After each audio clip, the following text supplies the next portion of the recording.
Hello everyone, welcome to Unacademy studios Prabhav. मैं रिंकू सिंह। तो कैसे हैं आप लोग?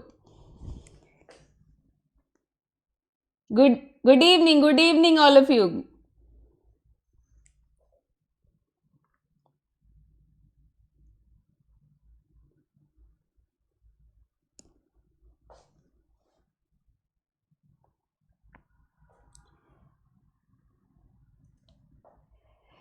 तो चलिए आज आज क्लास थोड़ी लंबी होने वाली है, इसलिए ज़्यादा टाइम हम लोग बातों में वेस्ट नहीं करेंगे और फटाफट हम लोग स्टार्ट करते हैं। क्योंकि बिपिन चंद्रा के चैप्टर्स जैसा कि आपने देखा है काफ़ी लंबे लंबे हैं, बड़े बड़े हैं और मैं कोशिश करूंगी कि 2 सेक्शन में इसको कवर कर लूं।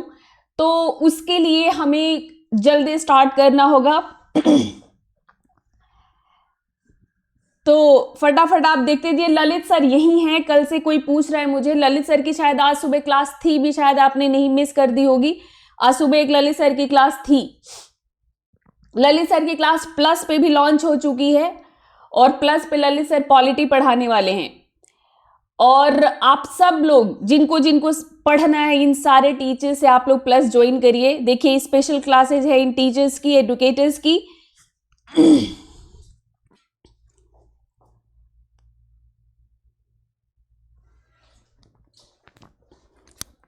ठीक है, और आप इनकी क्लासेस फ्री ऑफ कॉस्ट ले सकते हैं। स्पेशल क्लासेस तो आप ले ही सकते हैं। और इसके अलावा अगर पूरा का पूरा कोर्स पढ़ना है, इन टॉप के एडुकेटर से पढ़ना है, तो अनअकैडमी प्लस, जैसा कि आप जानते हैं कि अनअकैडमी प्लस पे ही ये सारे के सारे एडुकेटर्स आपको मिलेंगे। मेरा भी कोर्स लॉन्च हो चुका है अनअकैडमी प्लस पे। आर्ट एंड कल्चर में करा रही हूं। एक सेकेंड।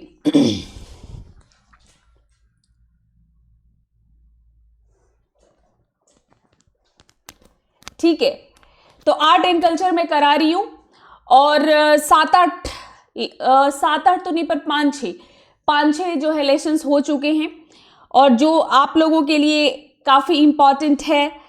तो आप लोग अनअकैडमी प्लस ज्वाइन करें और ज्वाइन करने के लिए बहुत ही नॉमिनल फी आप लोगों को पे करना पड़ेगा। जैसा कि आप जानते हैं 1 ईयर का फी 40,000, लेकिन रिंकू लाइव कोड जैसे ही आप यूज करते हैं ये आपका हो जाएगा 40,000 जो है 36,000 में हो जाएगा बस। वैसे ही 2 ईयर का भी एक कोर्स है और जो 2 ईयर्स का कोर्स है वो आपका 64,000 का है, पर रिंकू लाइव कोड यूज करते हैं तो ये भी हो जाएगा आपका 57,600। और प्लस वाकई में आप लोगों के लिए बहुत बेनिफिशियल है। तो मैं चाहूंगी कि आप सब लोग इस बेनिफिट को जरूर लें, अपनी तैयारी को जरूर मजबूत करें।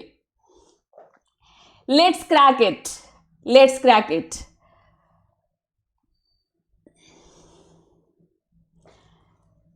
तो जैसा कि आप लोग जानते हैं, कल हम लोगों ने ये पढ़ा था कि ये किताब हमारे लिए इतनी महत्वपूर्ण क्यों है। बिपिन चंद्रा हमारे लिए इतने महत्वपूर्ण क्यों है, क्यों हर कोई आपको कहता है बिपिन चंद्रा पढ़ो। कितनी भी किताबों का लोग सजेशन देते हैं आपको, स्पेक्ट्रम पढ़ो, जो है इग्नू के नोट्स पढ़ो, लेकिन लोग आपको ये कहना नहीं भूलते कि बिपिन चंद्रा जरूर पढ़ो। क्योंकि मैंने आपको जैसा कि बताया कि बिपिन चंद्रा से डायरेक्ट क्वेश्चंस आप लोगों के आते हैं, प्रीलिम्स में भी आते हैं और मेंस में भी आते हैं। और जैसा कि फोटो देख पा रहे हो, ये बुक मार्केट में अवेलेबल है अभी और ये आपकी एनसीईआरटी का कवर पेज है। ये एनसीईआरटी हुआ करता था, तो ये आपका ओल्ड एनसीईआरटी है। बिपिन चंद्रा ओल्ड एनसीईआरटी है आपके क्लास 12th। ठीक है, hello everyone, god bless you to all of you. भगवान आपको खूब शक्ति दे, खूब एनर्जी दे और आप लग के अपनी तैयारी करें ताकि आप अपने उद्देश्य में सफल हो।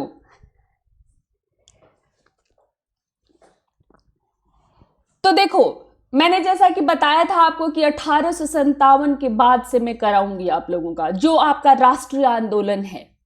उसके पहले का आप लोग बहुत बार पढ़ चुके हैं और वहां से अगर क्वेश्चंस भी देखें तो पहले बहुत आते थे, लेकिन कुछ दिनों से देखा जा रहा है कि क्वेश्चंस भी काफी कम आने लग गए हैं। तो इसीलिए मैंने 1857 के विद्रोह के बाद का लिया है, और वही आपका जो उसके नेक्स्ट जो चैप्टर है वो यही है कि 1858 के बाद प्रशासनिक परिवर्तन कौन कौन से हुए। कुछ तो आप जानते हैं, क्लास 8th में भी हम लोग पढ़ चुके हैं, लेकिन इस क्लास के बाद आप देखोगे कि ब्रिटेन का यानी अंग्रेजों का भारत में औपनिवेशिक चरित्र क्या रहा है। और यहां पर आप सिर्फ और सिर्फ उनके ये नहीं देखोगे कि 1858 का एक्ट पास हुआ बस, यहां पर और बहुत सारी ऐसी चीजों को जानोगे आप, ऐसे तथ्यों को जानोगे जो पहले आपने नहीं देखा होगा, या फिर देखा होगा, पढ़ा होगा तो ध्यान नहीं दिया होगा। ठीक है, तो सबसे पहले ये देखते हैं कि 1857 के विद्रोह के बाद काफी उनकी नीतियों में परिवर्तन हुआ। तो क्या उनकी जो नीतियों में परिवर्तन हुए 1857 के विद्रोह के बाद, बहुत सारे हर क्षेत्र में उन्होंने परिवर्तन किया, तो ये परिवर्तन का कारण सिर्फ विद्रोह ही था, या विद्रोह के अलावा, विद्रोह तो था ही, विद्रोह के अलावा और कौन कौन से ऐसे कारण थे जिन्होंने अंग्रेजी राज्य को मजबूर किया अपने पहले की नीतियों में आमूलचूल परिवर्तन के लिए। आमूलचूल परिवर्तन समझते हैं ना, टोटल चेंज। तो वो टोटल चेंज क्या क्या आया, तो देखो विद्रोह तो एक मुख्य कारण था, हम लोग पढ़ चुके हैं कि इस विद्रोह ने कुछ इस तरह से विप्लव पैदा किया, भय पैदा किया उनके हृदय में, कि ऐसा लग रहा था कि अगर इसी तरह चलते रहे तो भारत में राज्य करना मुश्किल हो जाएगा। तो वो तो एक मुख्य कारण था ही। उसके अलावा और जो कारण थे उसमें एक तो पहला था औद्योगिक क्रांति, जो कि हमने देखा कि सबसे पहले ब्रिटेन में हुआ था, और उसी का एक वही कारण रहा कि ब्रिटेन दुनिया में सर्वोच्च बन गया। ब्रिटेन दुनिया का कारखाना कहा जाने लग गया था, और पूरे विश्व में इंग्लैंड की बनी हुई वस्तुएं, उनके फैक्ट्री के बनी हुई चीजें पूरे दुनिया के बाजार में फैल गए। पर वो औद्योगिक क्रांति सिर्फ ब्रिटेन तक ही सीमित नहीं रही, वो धीरे धीरे उसका प्रसार हुआ। 19वीं सदी के उत्तरार्ध में उसका प्रसार हुआ, और धीरे धीरे यूरोप, अमेरिका, जापान, जर्मनी, कई देशों में फैल गया वो। तो जब इन देशों का भी औद्योगिकरण हुआ, यहाँ पे भी फैक्ट्रीज स्थापित हुई, यहाँ पे भी खूब प्रोडक्शन होने लग गया, वस्तुएं बनने लग गई, तो इन्होंने भी बाजार ढूंढना शुरू किया फिर। और बाजार कहाँ मिलेगा? मतलब कर मुक्त बाजार, मुक्त व्यापार कहां पर मिलेगा? उसी देश में जहां पर आपका नियंत्रण हो। तो अब उपनिवेशों के लिए और अर्ध उपनिवेशों के लिए प्रतियोगिता चालू हो गया। उपनिवेश तो वो हो गया जिस पर आर्थिक राजनीतिक रूप से पूरी तरह से प्रभुत्व हो किसी देश का, उसको उपनिवेश कहते हैं, कॉलोनी कहते हैं। अर्ध उपनिवेश किसे कहते हैं? तो अर्ध उपनिवेश उसे कहते हैं जहां पर प्रत्यक्ष शासन तो नहीं है, प्रत्यक्ष रूप से शासन नहीं है जैसे भारत पर अंग्रेजों का था, लेकिन वहां पर एक ऐसी कठपुतली सरकार है जो अंग्रेजों के ही कहने पर चलती है। इसका एग्जाम्पल आप चाइना ले सकते हैं, बर्मा को भी ले सकते हैं। आप नेक्स्ट सेशन में पढ़ेंगे कि बर्मा के साथ क्या हुआ। तो अप्रत्यक्ष शासन जहां पर हो, आर्थिक गतिविधियों पर, विदेश नीति पर पूरा का पूरा नियंत्रण किसी दूसरे देश का हो, उसको कहते हैं अर्ध उपनिवेश। तो उपनिवेशों के लिए, अर्ध उपनिवेशों के लिए प्रतियोगिता शुरू हो गई इन देशों में। आज की डेट में यही सारे देश जो विकसित देश हैं, इसी का परिणाम था प्रथम विश्व युद्ध। तो अब इस विश्व पूंजीवाद में, अब तो पूंजीवादी व्यवस्था कायम हो चुकी है। दुनिया के सारे देश ज्यादा से ज्यादा कॉलोनी स्थापित करके अपने वस्तुओं को बेचकर ज्यादा से ज्यादा पैसा कमाना चाहते हैं। और अब ये विश्व पूंजीवाद का समय आ चुका है, और इसमें ब्रिटेन जो सबसे ऊपर था, उसको अपने पोजीशन को सिक्योर करना थोड़ा मुश्किल हो रहा था। और ब्रिटेन अपनी स्थिति को मजबूत ही रखना चाहता था। छीना झपटी के बीच उपनिवेशों की जो छीना झपटी हो रही थी, उसमें ब्रिटेन ने सोचा कि वो साम्राज्य जो वो पहले ही जो कायम कर चुका है, वो देश जहां पर वो पहले ही अपना उपनिवेश स्थापित कर चुका है, उस पर अपना नियंत्रण मजबूती से स्थापित कर ले। ठीक है,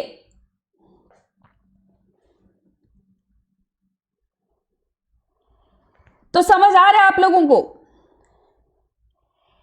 इसको देखिएगा, बहुत ध्यान से देखिएगा, क्योंकि यहीं से आपके क्वेश्चंस बनते हैं। अगर आपको यही क्वेश्चन आ जाए कि क्या 1857 के बाद जो ब्रिटिश नीतियों में परिवर्तन आया, वो क्या सिर्फ विद्रोह का ही एक कारण था उसके पीछे, आपको ये भी पूछा जा सकता है। तो अभी आर्ट एंड कल्चर वगैरह की चिंता मत करो, अभी जो सामने है उसको देखो और उसको समझो। ठीक है, और बिल्कुल भी जिनको फोटो वगैरह ना मिल रहा हो वो टेंशन ना लें। मेरा जो टेलीग्राम ग्रुप है let's crack with Rinku Singh, मैं उसमें जो स्टूडेंट्स अभी ज्वाइन कर चुके हैं उस ग्रुप को, उनको पता होगा मैं डेली का डेली पीडीएफ डाल रही हूं, तो इसका भी पीडीएफ आप लोगों को मिल जाएगा और वहां से आप अपने नोट्स को बना सकते हो। ठीक है, हाँ बताइए, क्वेश्चन बताइए। इसी तरह दूसरा कारण, एक और कारण था ब्रिटिश पूंजी की सुरक्षा। उन देशों में जहां ब्रिटिश पूंजी बहुत लग चुकी थी, किन किन क्षेत्रों में ब्रिटिश पूंजी लगी थी? क्वेश्चंस को अगर हम लोग लास्ट में ले तो चलेगा, लास्ट में क्वेश्चंस ले तो 5 मिनट्स में, है ना, क्योंकि बीच बीच में फिर वो जो है फ्लो थोड़ा सा खराब हो जाता है। ठीक है, विवेक का ही क्वेश्चन था ना। तो ब्रिटिश पूंजी की सुरक्षा की चिंता, 1850 के बाद रेलवे में भारत सरकार की, मतलब ब्रिटेन की एक तरह से बहुत अधिक पूंजी लगी हुई थी। भारत में जो सरकार थी वो थी इंग्लैंड की ही, पर वो भारत में थी, तो एक तरह से ब्रिटेन की पूंजी यहां पर लगी हुई थी और उसके लिए, उसके बचाव के लिए, उसके सुरक्षा के लिए जिम्मेदारी किसकी थी? भारत की सरकार की, भारत की ब्रिटिश सरकार की, क्योंकि उन्होंने पूंजी यूं ही दान नहीं दिया था, उन्होंने इन्वेस्ट किया था रिटर्न के लिए। तो एक तो रेलवे में बहुत पूंजी लगी थी, दूसरा यहाँ के जो चाय बागान थे, कोयला की खदानें थी, जो जूट मिल थे, जहाज रानी यानी शिपिंग हुआ करते थे। शिपिंग मतलब माल को एक जगह से दूसरी जगह जो समुद्री जहाज से लेके जाया जाता है उसको जहाज रानी कहते हैं। व्यापार, बैंकिंग, इन सब क्षेत्रों में ब्रिटेन के लोग जिनके पास बहुत पैसा था उन्होंने इन्वेस्ट किया हुआ था। कई सारे लोग यहाँ पे बागान मालिक थे, कई सारे लोगों ने बैंक खोले थे, कुछ लोग खदानों से कोयला निकालने का काम करवाते थे। पहले तो पैसा लगाना पड़ता है, फिर रिटर्न आता है, तो ये सारा का सारा इन सब जगहों पे पूंजी लगी हुई थी।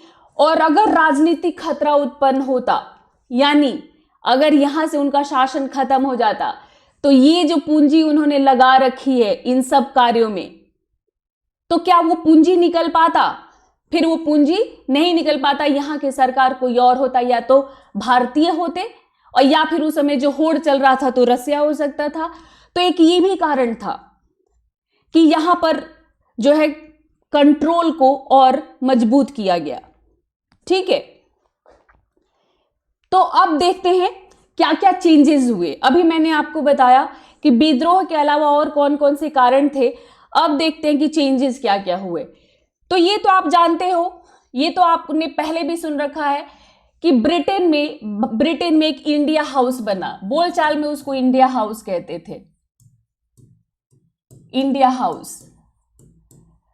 और उसका जो हेड बना, जिसको हम कहते थे भारत मंत्री अथवा सेक्रेटरी ऑफ स्टेट, उसको हम कहते थे, वो एक तरह से ब्रिटिश काउंसिल का, यानी ब्रिटेन में जो 2 सदन था, हाउस ऑफ लॉर्ड्स और हाउस ऑफ कॉमन्स, तो ब्रिटिश संसद का सदस्य हुआ करता था और उसी को काउंसिल का हेड नियुक्त किया गया, यानी जो इंडिया हाउस था उसका चीफ बना वो।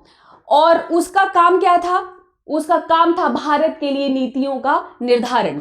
पर वो उत्तरदायी किसके प्रति होता था? ब्रिटिश संसद के प्रति।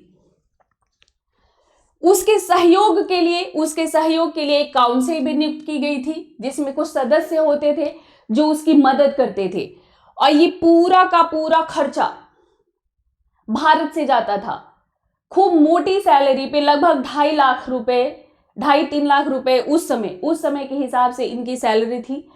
और मतलब बाकी जो सदस्य थे उनके भी काफी भारी भारी वेतन थे। वो सारा खर्चा भारत से जाता था और ये लोग भारत के लिए नीतियां बनाते थे। तो इस तरह भारत का मालिक, भारत के लिए नीतियां बनाने वाला एक ऐसा व्यक्ति बन बैठा जो भारत से करोड़ों मील दूर था, लेकिन वो मतलब हजारों मील कह लीजिए, भारत के लिए नीतियां वो बनाता था। जिसने ना भारत की परिस्थितियों को देखा है, ना भारत के लोगों की नीड को समझा है, वो अब भारत के लिए नीतियां बनाता था, जिसकी नीति अंतिम और व्यापक रूप से होती थी। उसके कार्यों में बहुत ज्यादा ब्रिटिश संसद का इंटरफेरेंस नहीं था। ये बहुत स्वतंत्र रूप से भारत के लिए नीतियां बनाया करता था। ठीक है, एक आया वायसराय, एक तो सेक्रेटरी ऑफ इंडिया, भारत सचिव कह लीजिए, बोलचाल की भाषा में उनको कहा जाता है, और एक आया वायसराय। तो वही गवर्नर जनरल, भारत का गवर्नर जनरल जो कहलाते थे, अब बन गए वायसराय। और वायसराय का मीनिंग मतलब सम्राट का व्यक्तिगत प्रतिनिधि। वायसराय का मतलब सम्राट का व्यक्तिगत प्रतिनिधि, जो भारत में समय के साथ, मतलब भारत में जो नीतियां भारत सचिव बनाएगा इंडिया हाउस में बैठ के लंदन में, उन नीतियों को भारत में इंप्लीमेंट कौन करेगा? तो ये करेगा वायसराय। धीरे धीरे इसकी शक्ति एकदम कम होती चली गई थी समय के साथ साथ, और ये सिर्फ और सिर्फ नीतियों और उनको लागू करने के मामले में वायसराय अधिकाधिक ब्रिटिश सरकार के अधीन होता चला गया। कुछ भी इसका अपना यहां पर स्वतंत्र डिसीजन नहीं रह गया था। सारा का सारा क्या होता था, मतलब वहां से फैसला आता था, वहां से नीतियां बन के, पॉलिसीज बन के आती थी, और ये उसको इम्प्लीमेंट करता था वायसराय। वायसराय के लिए एक कार्यकारी परिषद भी बना दिया गया, एक एग्जीक्यूटिव काउंसिल भी बना दी गई, मतलब वायसराय के लिए भारत में। और ये जो एग्जीक्यूटिव काउंसिल थी, इसमें 1858 के बाद जो है ये मतलब एक बना था, और इसमें ये था कि ये जो है, जो काउंसिल है, ये जो परिषद है, ये वायसराय को सलाह दिया करेगी, वायसराय के साथ मिलकर के काम किया करेगी। तो वैसे तो इसी काउंसिल को सारे महत्वपूर्ण विषयों पर निर्णय लेना था, काउंसिल को ही दिखावे के लिए, लेकिन इस काउंसिल का कुछ चलता नहीं था, कुछ भी। मतलब अगर एक्चुअल में देखें तो कोई अधिकार इस काउंसिल को नहीं था। चुपचाप इसको वायसराय की सारी बात माननी पड़ती थी। वायसराय को जो इंडिया हाउस में जो भारत सचिव हैं, उनकी नीतियों को यहाँ पर इम्प्लीमेंट करना है, और यहाँ पर वो नीतियां कैसे कैसे इम्प्लीमेंट होगी, ये सारा डिसीजन वायसराय का होता था, और ये दिखावे की काउंसिल होती थी। इसी काउंसिल में समय के साथ 1861 का इंडियन काउंसिल एक्ट आया, और इसने गवर्नर जनरल की काउंसिल को कानून बनाने की गरज से और बड़ा बना दिया उस काउंसिल को, और इसको कहा गया इंपीरियल लेजिस्लेटिव काउंसिल। इसको क्या कहा गया? इंपीरियल लेजिस्लेटिव काउंसिल, जिनमें कम से कम आधे का गैर अधिकारी होना अनिवार्य कर दिया गया। मतलब इसमें ज्यादातर वो होते थे जो मतलब ब्रिटेन से ही अपॉइंट होकर आते थे, लेकिन इसमें 1861 के अधिनियम से ये किया गया कि ज्यादा से ज्यादा लोग गैर अधिकारी होंगे, यानी चुने हुए लोग होंगे, तो वो चुने हुए लोग भारतीय भी हो सकते थे। तो एक तरह से 1861 से ही भारतीयों को प्रवेश मिला वायसराय की काउंसिल में।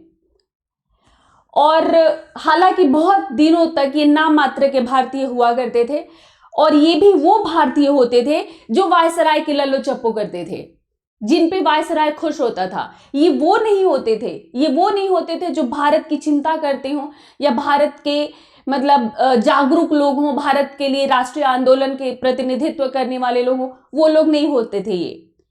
ये वो ही होते थे जो भारत में रह के अंग्रेजी ढंग से रहा करते थे, जो भारतीय हो के अंग्रेज थे, वो लोग उस समय जाते थे इसमें। काउंसिल को कोई भी वास्तविक अधिकार वैसे प्राप्त नहीं था, कोई भी। ये एकमात्र एक सलाहकार परिषद थी और इसको मतलब सलाह तो ये देती थी, लेकिन मैंने जैसा कि बताया कि सिर्फ सलाह देने तक ही अधिकार था, किसी बात पर ये प्रश्न नहीं उठा सकते थे, किसी भी बात पर प्रश्न नहीं उठा सकते थे। और बजट पर तो मैंने वित्तीय मामलों पर तो कतई नहीं, और बजट पर कोई नियंत्रण नहीं था, बजट पर कोई नियंत्रण नहीं। क्या बजट किस सेक्टर में कितना पैसा खर्च करना है, ये सारा डिसीजन वायसराय का होता था। इसको कोई प्रश्न करने का अधिकार नहीं था। भारत सचिव इसके द्वारा बनाए गए किसी भी कानून को रद्द भी कर सकता था, कभी भी। यहां पे कानून भी बनाए जाते थे ऐसे कि मतलब भाई किस मद में कितना खर्च करना है, कहां पर किस सुधार की जरूरत है, इस तरह के। पर इन सारे कानूनों को जो वहां लंदन में बैठा है वो उसको कभी भी डिसमिस कर सकता था, रद्द कर सकता था। तो ये था वायसराय की काउंसिल का स्टेटस, जो 1857 के विद्रोह के बाद यानी 1858 के एक्ट से बनाई गई थी। प्रांतीय प्रशासन में क्या चेंजेस लाए गए?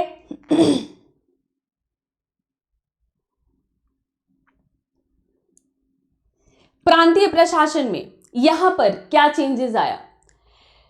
तो देखो, प्रेसिडेंसियों का जो प्रशासन है, प्रेसिडेंसी किसे कहा गया? आप पढ़ चुके हैं क्लास 8 में, प्रेसिडेंसी किसे कहा गया, पढ़ चुके हैं ना। और इसमें आपने क्या पढ़ा था कि वो क्षेत्र या वो प्रांत जिसमें जो प्रत्यक्ष रूप से ब्रिटिश नियंत्रण में थे, उनको प्रेसिडेंसी कहा गया। तो इसमें थे बंगाल, मद्रास और बंबई। बंगाल, मद्रास और बंबई, ये 3 प्रेसिडेंसी थे। और यहां पर शासन कैसे होता था? तो यहां पर गवर्नर एक 3 सदस्यों वाली काउंसिल नियुक्त करता था, जो यहां के प्रशासन को चलाते थे। मतलब एक तरह से वायसराय एक गवर्नर अपॉइंट करता था, और गवर्नर के लिए 3 और सदस्य होते थे। तो 3 सदस्यों वाले काउंसिल, उसकी सहायता से प्रेसिडेंसियों का प्रशासन चलता था। फिर बचे हुए जो प्रांत थे, जो बचे हुए प्रांत यानी जितने ये सारे जो है आपके अवध, हैदराबाद, ये जो है आपका मैसूर, ये सारे उन्होंने जीते थे ना अलग अलग। इनका शासन प्रशासन कैसे चलता था? तो इनके लिए गवर्नर जनरल या वायसराय जो होता था, एक अपना मतलब यहां पर प्रतिनिधि नियुक्त करता था, और जैसे वो लेफ्टिनेंट गवर्नर और चीफ कमिश्नर कहलाते थे। तो वहां का शासन ऐसे चलता था।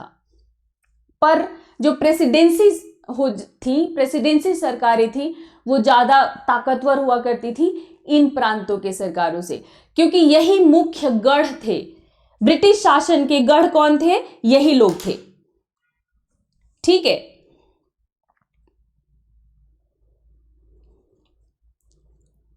एक सेकेंड।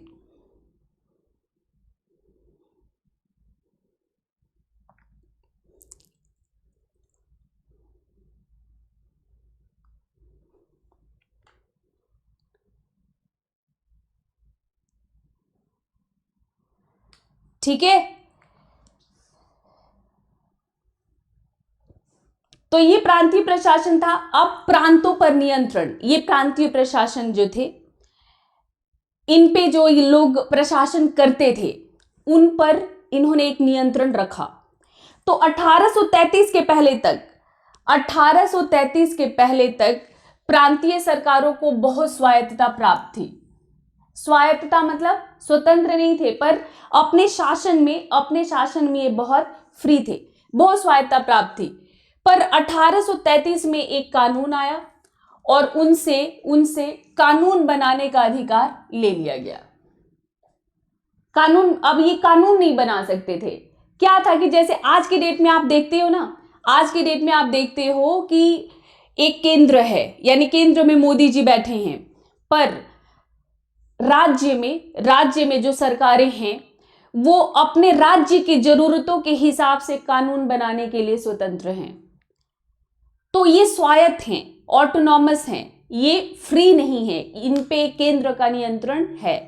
तो यहां पर भी प्रांतों में यही देखा, मतलब पहले ऐसा ही था 1833 के पहले, पर 1833 के बाद इन प्रांतों से प्रेसिडेंसी हुआ, या वो जो प्रेसिडेंसी में तो खैर ऐसे होता था कि जैसे मान लो कि दिल्ली राजधानी है जहां पर मोदी जी बैठे हैं, तो इस तरह से ऐसा था। पर बाकी सारे और जो जगह थे वहां पर जो कानून बनाने का अधिकार इनसे छीन लिया गया 1833 के उससे, और उनके व्यय पर भी, व्यय समझ रहे, जो उनका वित्त, मतलब जो उनका खर्चा था उस पर भी नियंत्रण लगा दिया गया कि आप अपना बजट खुद नहीं बनाओगे, हम आपको बताएंगे कि आपको कितना खर्चा करना है। ये था। हाँ जी, कई मतलब आपने पॉलिटी में पढ़ी होगी, ये तो बिपिन चंद्र सारे एक्ट की बात नहीं करते हैं, पर कुल 3 लगातार चार्टर एक्ट आए थे, तो 1833 को भी चार्टर एक्ट ही कहते हैं। तो वो सारे एक्ट्स आपने पहले भी पढ़ा होगा, बाद में भी मैं कभी पढ़ाऊंगी। अभी मैं सिर्फ उसकी बात कर रही हूं जो बिपिन चंद्र ने की है, यानी यही आपके लिए ज्यादा इंपॉर्टेंट है, आप बस ये समझो। तो 1833 के चार्टर एक्ट से ये हुआ कि वित्तीय नियंत्रण भी लगा दिया गया कि बजट आप खुद नहीं बनाओगे, हम आपको खर्चा देंगे, खर्चा करने के लिए, मतलब हम आपको बताएंगे, पैसा देंगे। तो होता क्या था कि प्रांतों से जो मतलब सारा कलेक्ट होकर राजस्व आता था। तो पहले ऐसा होता था कि प्रांत राजस्व कलेक्ट करते थे, राजस्व को जो है, जो भू राजस्व है, जो टैक्स है, उसको वो कलेक्ट करते थे और अपने यहाँ पर खर्च करते थे, कुछ शायद केंद्र में भी भेजते होंगे। पर अब क्या हुआ कि पूरा वसूल करके आता था फिर वो केंद्र में, मतलब वायसराय के पास, और फिर वायसराय इन प्रांतों को खर्चा देता था कि लो अब तुम अपना इससे खर्च चलाओ। तो ये अति केंद्रीकरण की नीति थी, और इसकी सबसे बड़ी बुराई ये हुई थी कि मतलब भारत एक बड़ा मतलब देश है, और ये प्रांत भी बहुत बड़े बड़े थे, इन्हीं प्रांतों को तोड़ तोड़ के कई राज्य बने। तो अब यहां पर इतनी दूर से एक आदमी का शासन करना पॉसिबल नहीं था, उस समय भी पॉसिबल नहीं था। तो इसकी वजह से बहुत समस्या आने लग गई। सबसे बड़ी समस्या आई वित्तीय मामलों में। ये मुश्किल होता जा रहा था कि इन सारे प्रांतों से राजस्व कलेक्ट करके लाया जाए और फिर इन प्रांतों में दिया जाए सबको एक एक करके कि लो तुम इस मद में इतना खर्च करना, यहाँ पे इतना खर्च करना, यहाँ पर इतना खर्च करना। ये मुश्किल होता जा रहा था। तो फिर इसी समय सोचा गया कि इस तरह से तो संभव नहीं है, राज्यों को, प्रांतों को, राज्य मत कहिए, प्रांत, वो प्रोविंस कहलाते थे, प्रोविंसेस को फिर से थोड़ी स्वायत्तता देनी पड़ेगी इन सब मामलों में, स्पेशली वित्तीय मामलों में। तो फिर सार्वजनिक वित्त का विकेंद्रीकरण करने का सोचा गया।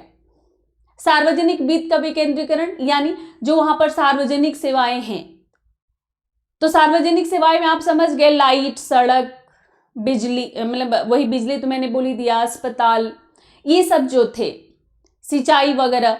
तो इनके लिए सोचा गया कि इनको अब जो है एक मतलब विकेंद्रीकरण कर दिया जाए, इनको मतलब खुद दे दिया जाए कि खुद ही खर्च करो, खुद ही संभालो। तो इसके लिए पहला कदम 1870 में लॉर्ड मेयो ने उठाया,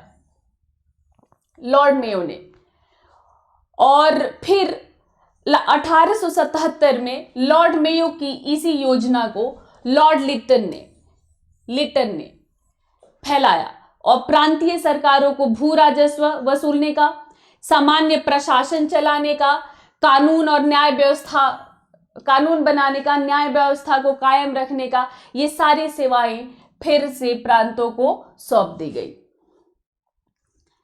इस व्यवस्था में 1882 में और भी परिवर्तन किए गए, और प्रांतों को जो धन दिया जाता था उसको बंद कर दिया गया।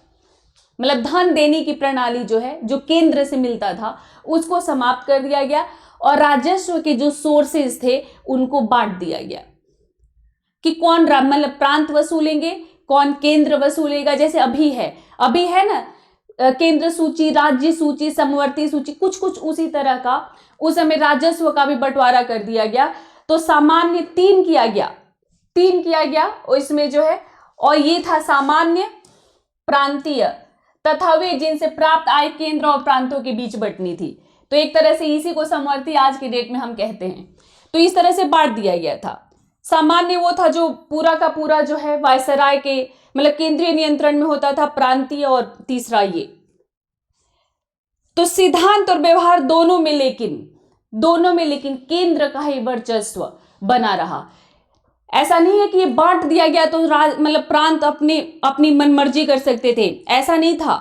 अभी भी केंद्र जो है कभी भी इनको रोक देता था, किसी भी चीज में कहता था नहीं ऐसा नहीं करना है। मतलब अभी भी पूरा का पूरा नियंत्रण बना रहा प्रांतों पर केंद्र का। स्थानीय संस्थाएं, तो स्थानीय संस्थाएं में मतलब जो स्थानीय समझ रहे हो ना, जैसे आज की डेट में स्थानीय सरकार, तो स्थानीय सरकार का मतलब पंचायत और नगर पालिका। तो प्रांतों के नीचे जो ये छोटे छोटे जो यूनिट्स हैं, जैसे आज भी यही है, स्थानीय, फिर राज्य और फिर केंद्र। तो ये ही स्थानीय संस्थाओं की हम लोग बात कर रहे हैं कि उस समय स्थानीय संस्थाओं का उदय कैसे हुआ, ऐसी क्या मजबूरी आ गई थी जिसे इन स्थानीय संस्थाओं का उदय हुआ। तो यूरोप के साथ भारत के बढ़ते जो संपर्क थे, उनके कारण, इस बढ़ते संपर्क के कारण यह आवश्यक हो गया था कि अर्थव्यवस्था, सफाई व्यवस्था, शिक्षा के क्षेत्र में जो यूरोप में प्रगति हुई है उसको भारत में भी लागू किया जाए। कैसे? क्योंकि ये आना जाना यूरोप के साथ प्रभाव बढ़ गया, दूसरे देशों में देखा गया, दूसरे देशों में भी भारतीय दूसरे देशों में देख रहे थे कि किस किस तरह से विकास हो रहा है। वो लोग भी देख रहे थे कि जो ब्रिटिश हैं वो भारत में क्या कर रहे हैं। इनको दिखावा भी करना होता था कि हम भारतीयों का विकास कर रहे हैं, हम भारत में हैं तो इससे भारतीयों को लाभ है, हम भारत का विकास कर रहे हैं, इनको ये भी दिखाना होता था। और साथ में वो भारतीय जो अब यूरोपीय देशों में जाने लग गए, अब वो लोग भी तुलना करने लग गए। अब इन सब की वजह से इन लोगों को अब मजबूरी में ही, चाहते नहीं थे पर मजबूरी में ही ये सब व्यवस्थाएं करनी पड़ी। अब उसके लिए जो उभरता हुआ राष्ट्रवादी आंदोलन था, ये इसमें ज्यादातर वही नेता थे जो यूरोप देख कर आए थे, जो ब्रिटेन से शिक्षा लेकर के आए थे। तो ये जो राष्ट्रवादी आंदोलन के मतलब आंदोलनकारी थे यानी नेता थे, वो ये भी चाहते थे कि इन आधुनिक सुधारों को भारत में भी लागू किया जाए। इनका भी दबाव था इनके ऊपर। अब उसके लिए बजट की जरूरत थी। इन सुधारों को लागू करने के लिए अर्थव्यवस्था अच्छी हो जाए, शिक्षा व्यवस्था अच्छी हो जाए, सड़क व्यवस्था अच्छी हो जाए।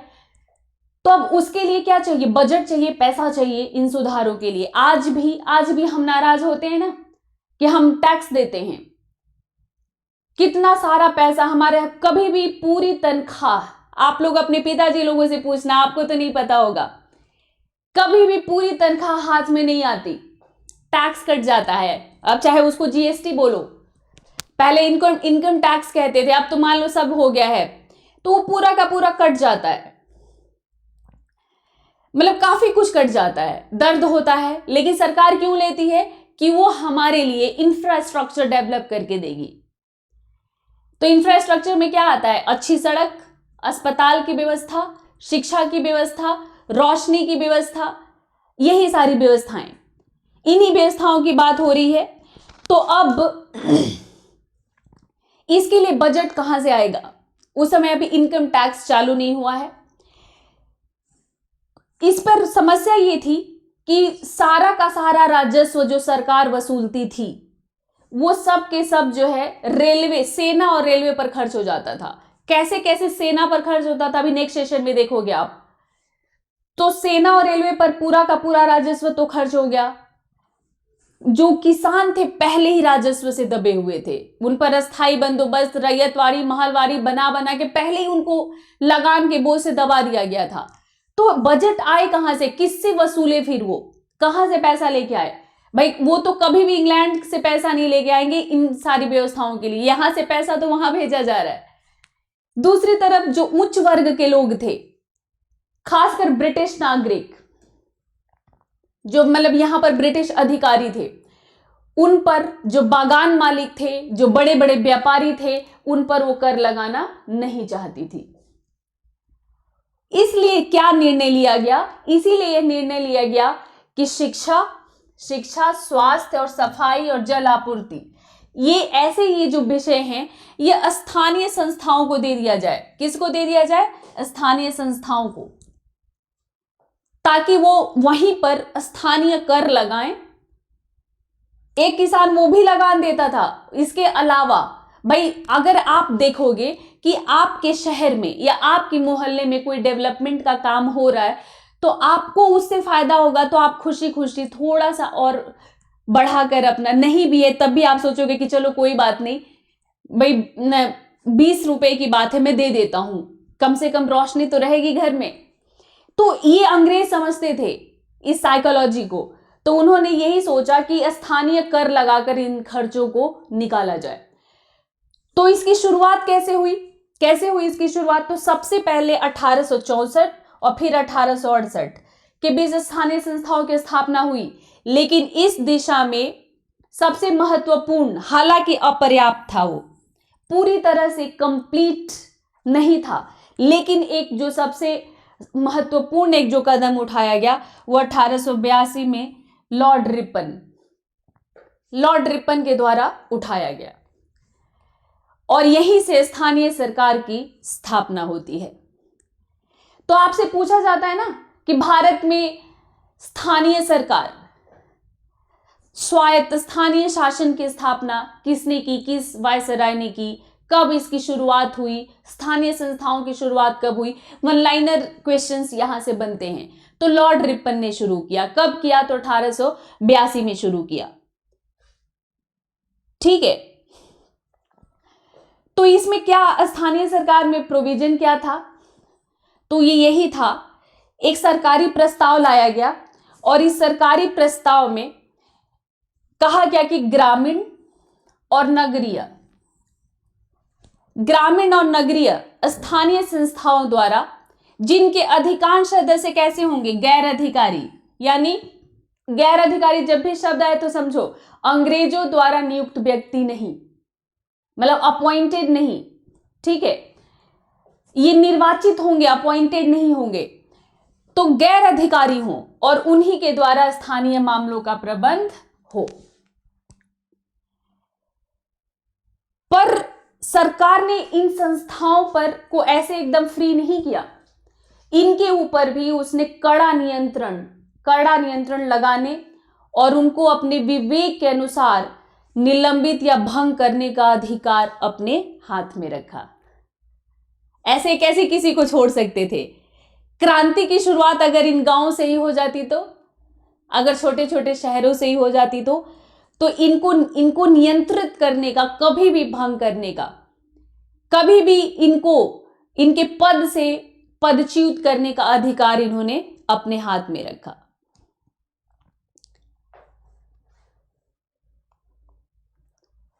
सेना में क्या परिवर्तन आया? हम लोग पहले भी बात कर चुके हैं कि सेना में क्या परिवर्तन आया।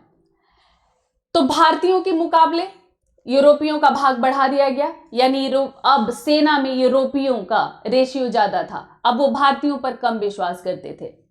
इसके अलावा तोपखाने जैसे जो महत्वपूर्ण विभाग थे वो पूरी तरह यूरोपियों के हाथ में ही रखे गए। मतलब तोपखाना एक ऐसी चीज थी कि अगर मान लो ये सोच रहे थे कि अगर भारतीयों को दे दिया और फिर इनका फिर मूड उखड़ गया और इनके हाथ में तोपखाना है, तो बंदूक से तो इतनी बड़ी क्रांति ला दी इन्होंने, तो तोपखाना अगर दे दिया तो ये क्या करेंगे? तो तोपखाने पे पूरी तरह यूरोपियों के हाथ में रहे। बांटो और राज्य करो की नीति उन्होंने सेना में भी उन्होंने अपनाई, और सेना की भर्ती जाति, क्षेत्र और धर्म के आधार पर करने लग गए। सेना में भेदभाव किया जाने लग गया। मतलब किसी पर्टिकुलर धर्म को ज्यादा वैल्यू, किसी धर्म को कम महत्व दिया गया, इस तरह का भेदभाव किया जाने लग गया। ये कहानी भी गढ़ी गई, बिपिन चंद्र कहते हैं कि यह कहानी भी गढ़ी गई कि कुछ जातियां लड़ाकू होती हैं और कुछ जातियां गैर लड़ाकू होती हैं। तो किनको लड़ाकू कहा गया, किनको गैर लड़ाकू कहा गया? तो वो लोग जिन्होंने 1857 की क्रांति किया था।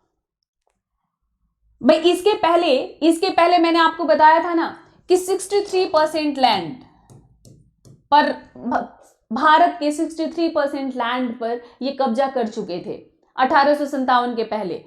और इतने बड़े क्षेत्र पर कब्जा कैसे किया था उन्होंने? तो अवध, बिहार संयुक्त प्रांत के सैनिकों के बल पर ही, बंगाल, अवध, बिहार, इन्हीं सैनिकों के बल पर अब क्योंकि इन्होंने ही क्रांति की थी, तो अब इन्होंने कहा ये गैर लड़ाकू हैं, ये गैर लड़ाकू जाति हैं। और उन लड़ाकू जातियां किसको कहा उन्होंने? जिन्होंने विद्रोह को दबाने में मदद की थी, जिन्होंने विद्रोह को दबाने में मदद की थी उनको लड़ाकू जाति कहा गया। तो जैसे कौन कौन? पंजाबियों, गोरखों और पठानों को, पंजाबियों, गोरखों और पठानों को लड़ाकू जाति कहा गया, इनको लड़ाकू घोषित किया गया। तो इस तरह से सेना में भी भेदभाव शुरू हुआ। आप लोगों में से कोई हो तो आप माइंड मत करना, हम सब एक हैं।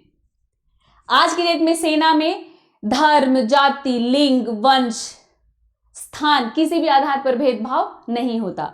ये उस समय किया जा रहा था, क्यों किया जा रहा था? वो हमारे बीच ही कई सेक्शंस बनाना चाहते थे ताकि दो ग्रुप इकट्ठे होकर विद्रोह का षड्यंत्र न रच पाए। हर ग्रुप ये सोचे, हर समूह ये सोचे कि मैं उससे ऊपर हूं, तो सबको फोड़ते रहते थे। सेना के भीतर कई यूनिट्स बना दी उन्होंने इस तरह से।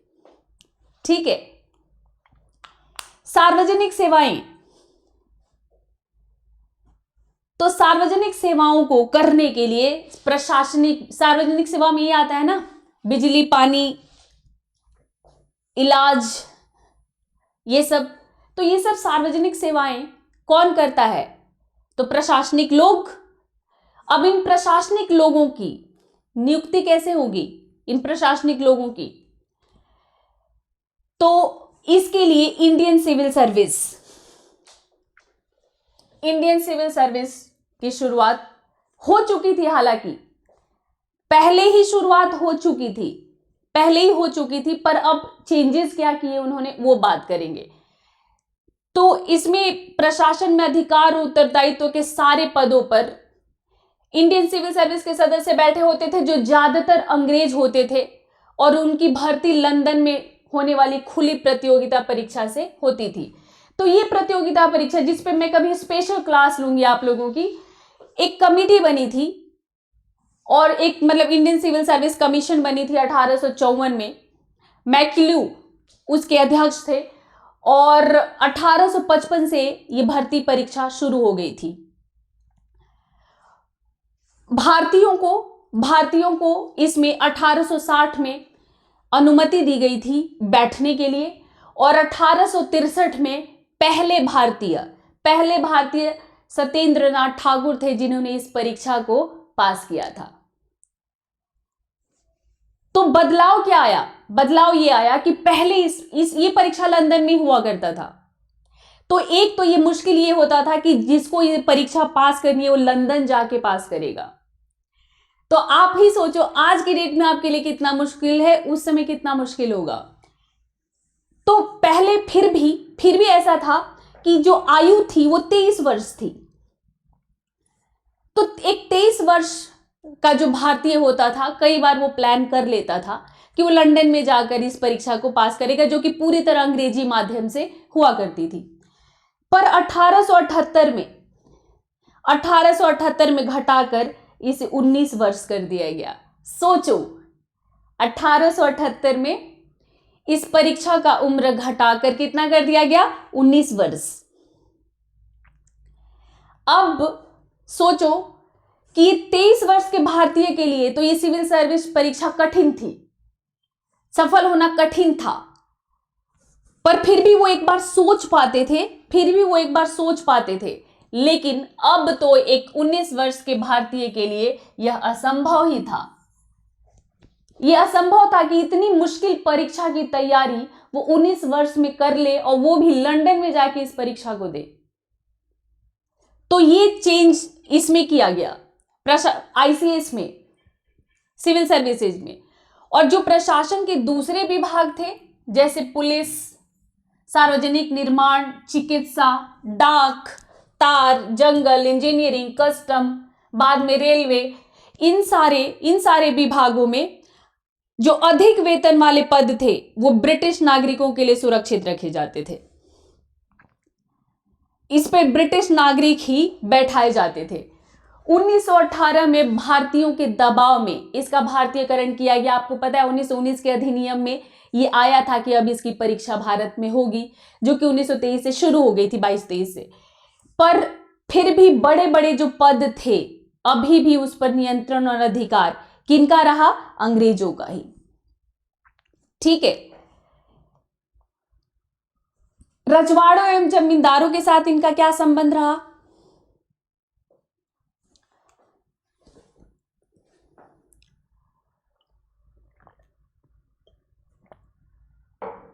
हाँ,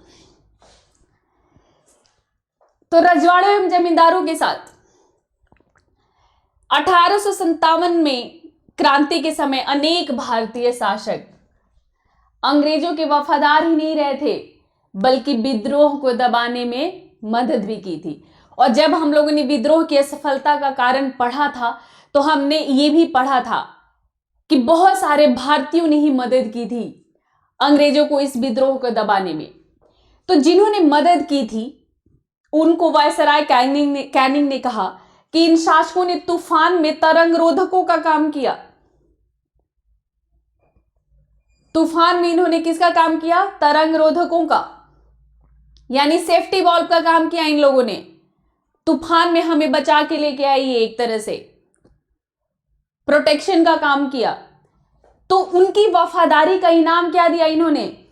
कि उनके उत्तराधिकारी, मतलब गोद लेने का अधिकार दे दिया कि अगर अपना मतलब पुत्र नहीं है तो गोद ले लो, जिसमें पहले ले लिया जाता था। फिर भविष्य में उनके राज्यों को उन्हीं के हाथ में बने रहने दिया जाएगा, मतलब उनके राज्य का कभी अधिग्रहण नहीं किया जाएगा। ये भी एक प्रॉमिस किया गया। फिर भी रजवाड़ों को बनाए रखना ब्रिटिश नीति का केवल एक पक्ष था। ऐसा नहीं है कि उनको पूरी तरह छोड़ दिया गया। दूसरा पक्ष था कि इसके बावजूद उन पर इनका पूरा नियंत्रण बना रहा। ये 1857 के पहले कई नवाबों रजवाड़ों का हश्र देख चुके थे कि जिन्होंने ब्रिटिश लोगों की बात नहीं मानी अंग्रेजों की, कैसे उनके राज्यों का अंग्रेजी साम्राज्य में विलय कर लिया गया। और इनसे प्रॉमिस किया गया, कहा गया कि नहीं लिया जाएगा। फिर भी इन्हें एक डर था कि कभी ऐसा ना हो कि इनका दिमाग खराब और ले ले। तो अपने अस्तित्व को बचाए रखने के लिए अंग्रेजों की हाँ में हाँ ये मिलाते थे। कुछ भी ऐसा नहीं करते थे जो अंग्रेजों को नागवार गुजरे। तो एक तरह से अप्रत्यक्ष शासन इन्हीं का था, इनके ऊपर भी।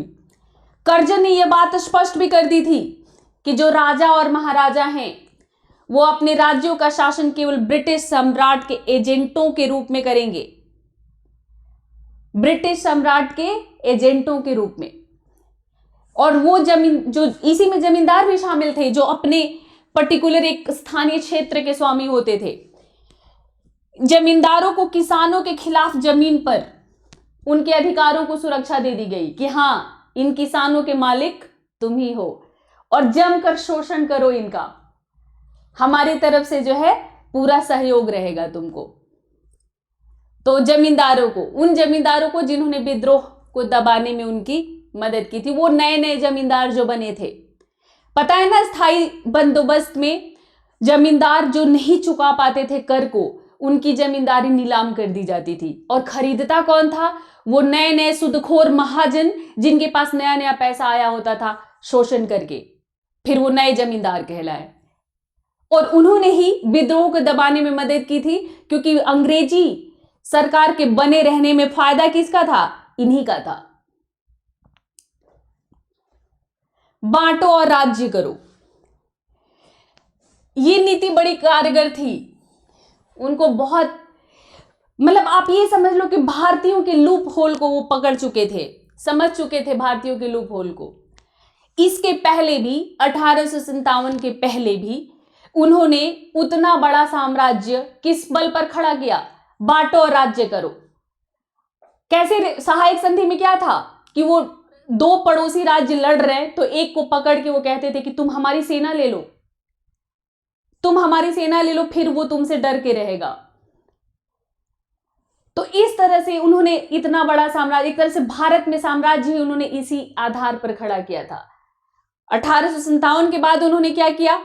1858 के बाद उन्होंने जनता के खिलाफ राजाओं को, जनता के खिलाफ, वही राजा जो प्रजा पालक हुआ करते थे भारत में, प्रजा उनकी संतान हुआ करती थी, तो राजाओं को जनता के खिलाफ, एक प्रांत को दूसरे प्रांत के खिलाफ, एक जाति को दूसरी जाति के खिलाफ, एक समूह को दूसरे समूह के खिलाफ, मुसलमानों के विरुद्ध हिंदुओं को, इस तरह से खड़ा किया। कई प्रतिद्वंदी, कई दुश्मन समूह उन्होंने बनाए, सबको एक दूसरे के प्रति दुश्मन बनाया, लड़ाते रहे।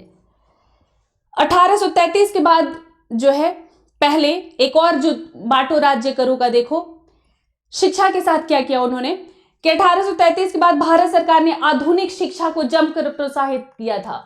और जब 1857 का विद्रोह हो रहा था, जब विद्रोह हुआ था, उसी समय 1857 में कलकत्ता, बंबई और मद्रास विश्वविद्यालय स्थापित हुए थे। पर विद्रोह के बाद अब क्या हुआ?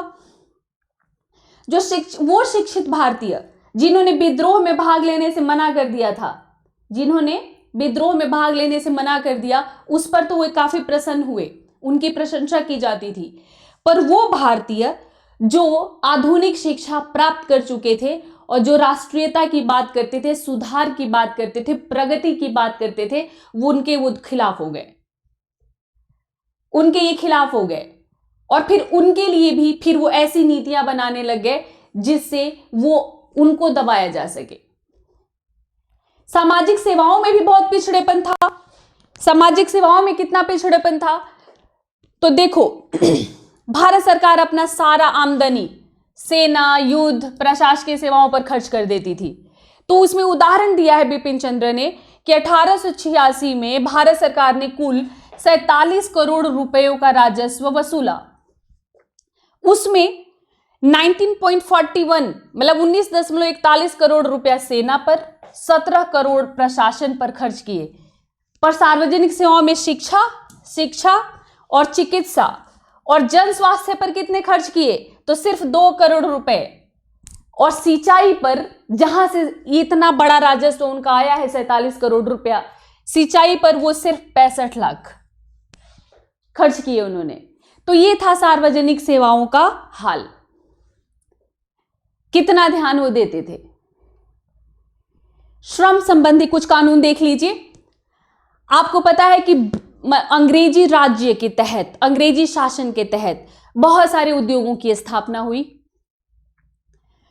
कई सारे चाय बागान, नील के बागान, कई सारे ऐसे स्थापित हुए। वहां पर काम कौन करते थे? भारतीय मजदूर। वो मजदूर जो गांव से तबाह होकर शहर भागे थे। और कुछ वो हम सुधारों में पढ़ चुके हैं, जिनके साथ गांव में भेदभाव होता था तो वो सोचते थे कि चलो शहर की दशा अच्छी है, वो शहर आ जाते थे। तो उनके साथ बहुत, मतलब उनकी एक तरह से बहुत स्थिति खराब थी। 20 घंटे 22 घंटे तक उनसे काम लिया जाता था और मजदूरी उनकी 4 से 6 रुपए, मैक्सिमम मैंने पढ़ा है 10 रुपए तक हुआ करती थी। तो उनकी इस स्थिति को देखते हुए काफी विरोध के स्वर उठने लग गए थे। तो इन्होंने फिर मजबूरी में पहला इंडियन फैक्ट्री एक्ट 1881 में बनाया। ये सब यहीं से क्वेश्चंस बनते हैं, डेट्स याद रखना, क्या क्या प्रावधान था ये भी याद रखना, प्रावधान को भी याद रखना। तो पहला फैक्ट्री एक्ट 1881 में आया और यह मुख्यतः किससे संबंधित था? बाल श्रम से, बाल श्रम से संबंधित था। और इसमें क्या कहा गया कि 7 वर्ष से कम के बच्चों को कारखानों में नहीं लगाया जाएगा। साथ में यह भी कहा गया कि 7 से 12 वर्ष तक के बच्चों से प्रतिदिन कितने घंटे? 9, प्रतिदिन 9 घंटे से अधिक काम नहीं लिया जाएगा। इन बच्चों को महीने में 4 छुट्टियां भी मिलेंगी। इसके पहले मजदूरों को कोई छुट्टी नहीं थी, कोई वीकली ऑफ नहीं था। इसमें ये बच्चों के लिए कहा गया।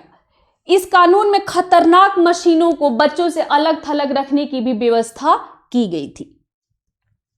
दूसरा फैक्ट्री एक्ट कब आया? दूसरा इंडियन फैक्ट्री एक्ट वो आया 1891 में। इसमें सभी मजदूरों के लिए साप्ताहिक छुट्टी की व्यवस्था थी। पहली बार साप्ताहिक छुट्टी की बात की गई। स्त्रियों के लिए प्रतिदिन काम के 11 घंटे निश्चित किए गए। 11 आवर्स, 11 घंटे निश्चित किए गए, मतलब कम था उनके लिए।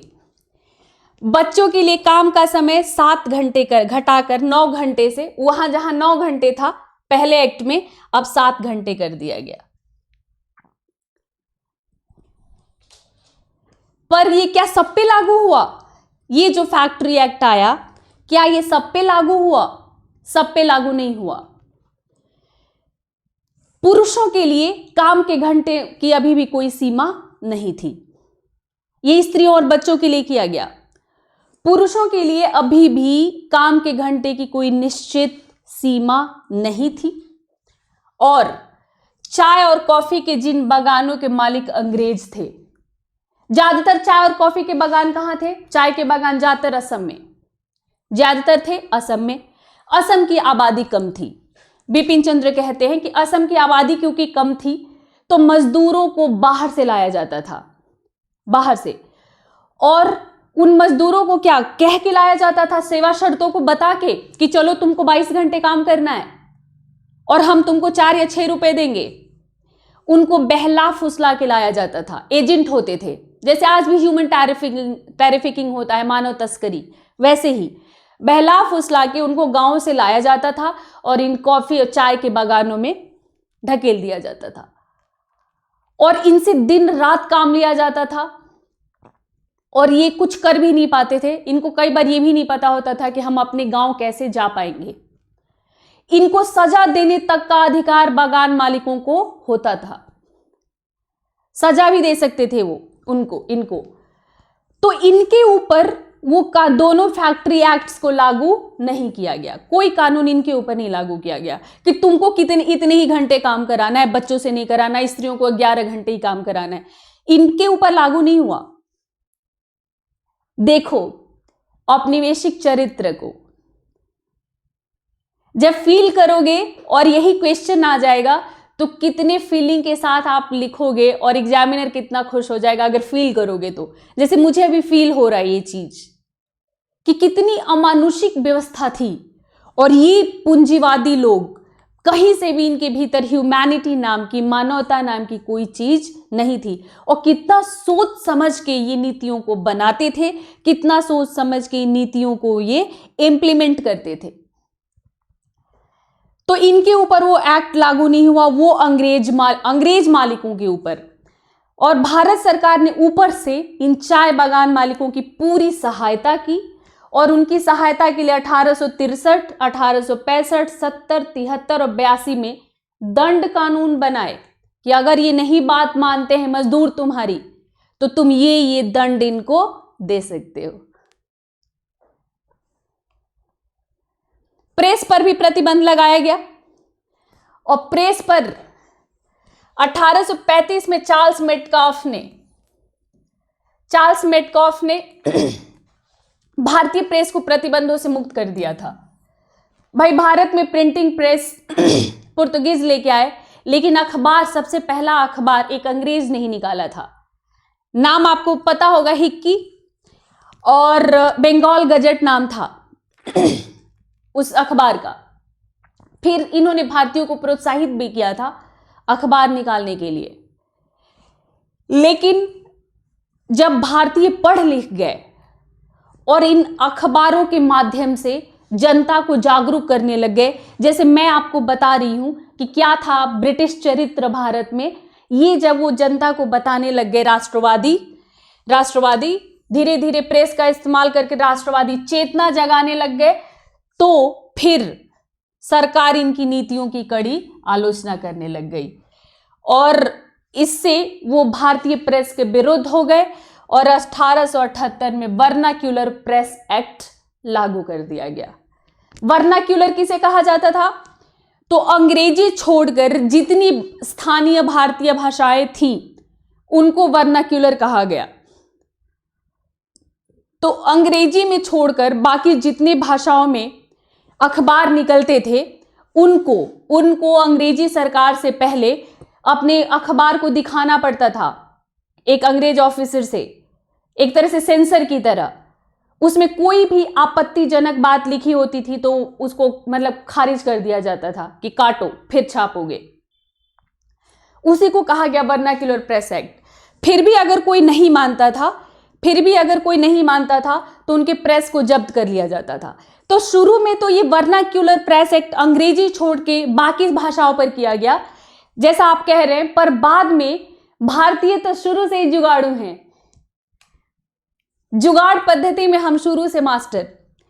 तो भारतीयों ने क्या किया कि भारतीयों ने जल्दी से अंग्रेजी भाषा में ही अपने अखबार को निकालना शुरू कर दिया। सबके सब ने, जो उर्दू में निकालते थे, मराठी में निकालते थे, हिंदी, बंगाली, इनमें निकालते थे, उन्होंने अंग्रेजी भाषा में बदल दिया अपने अखबार का लैंग्वेज और अंग्रेजी भाषा में निकालना शुरू कर दिया। जब गोरी सरकार ने देखा कि ये मतलब भारतीय अब तो अंग्रेजी अखबारों में भी इस तरह की ही बातें निकल रही हैं, तो फिर वो हिंदी और अंग्रेजी दोनों पर ये प्रतिबंध लगाया गया। हालांकि बाद में फिर छोड़ा गया, फिर लगाया गया, फिर छोड़ा गया, ये चलता रहा था। ठीक है, तो काफी लंबी क्लास हो गई पर आप बोर मत होना। मैं यही कहूंगी, पेशेंस से क्लास को लेना।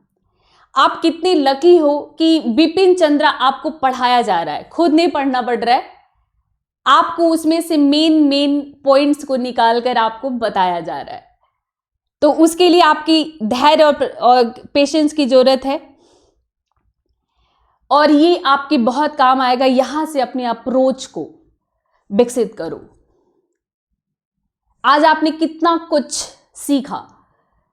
जो अभी तक आप 3 चीजें देखते थे कि राजाओं और जमींदारों को जिन्होंने सपोर्ट किया उनको खुश किया गया, सेना में बदलाव किया गया, और एक आप देखते थे कि भारत का गवर्नर जनरल वायसराय बन गया। पर आपने उसके अलावा अभी कितना कुछ देखा।